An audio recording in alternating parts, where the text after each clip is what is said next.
আসসালামু আলাইকুম ওরহমতুল্লাহি ওবারাকাতুহ। আজকের এই ভিডিওতে আমরা আলোচনা করব ভোটের আগে, নির্বাচনের আগ মুহূর্তে কোনো প্রার্থীর পোস্টার লাগানোর পরে অথবা পোস্টারিং করার পরে যদি কেউ কোনো ধরনের অর্থ সম্পদ দেয়, সেটা নেওয়া যে ব্যক্তি পোস্টারিং করলো তার জন্য কতটুকু বৈধ হবে, টাকার বিনিময়ে কাজ করলো এটা তাদের জন্য কতটুকু বৈধ। আলোচনা বুঝতে ধৈর্য ধরে সাথেই থাকবেন, আমাদের ছোট্ট ইউটিউব চ্যানেলটি সাবস্ক্রাইব করতে ভুলবেন না।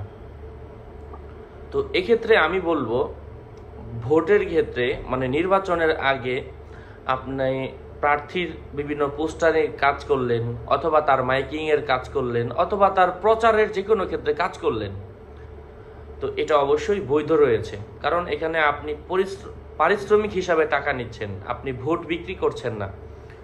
আর সে তো আসলে লোক দিয়ে এই কাজ তো একা একা করা সম্ভব না। অনেকগুলা ওয়ার্ড, একটা থানা, জেলা, এলাকা, শহর, ইউনিয়ন, এক একটা এত বড় এরিয়ার মধ্যে আসলে পোস্টারিং করা, লিফলেট বিতরণ করা আসলে অনেক সময়ের ব্যাপার। এই জন্য সে বিভিন্ন লোক নিয়েছে, টাকার বিনিময়ে কাজ করাচ্ছে, এটা অবশ্যই বৈধ, করা যাবে। তবে ভোট আপনাকে দিব, এই বিনিময়ে আমার ভোটটা আপনার কাছে অত টাকা বিক্রি করলাম, এটা কোনোভাবেই বৈধ না। ভোট বিক্রি করা না, কিন্তু আপনি তো পোস্টারিং এর মাধ্যমে টাকা নিচ্ছেন, এটা অবশ্যই বৈধ।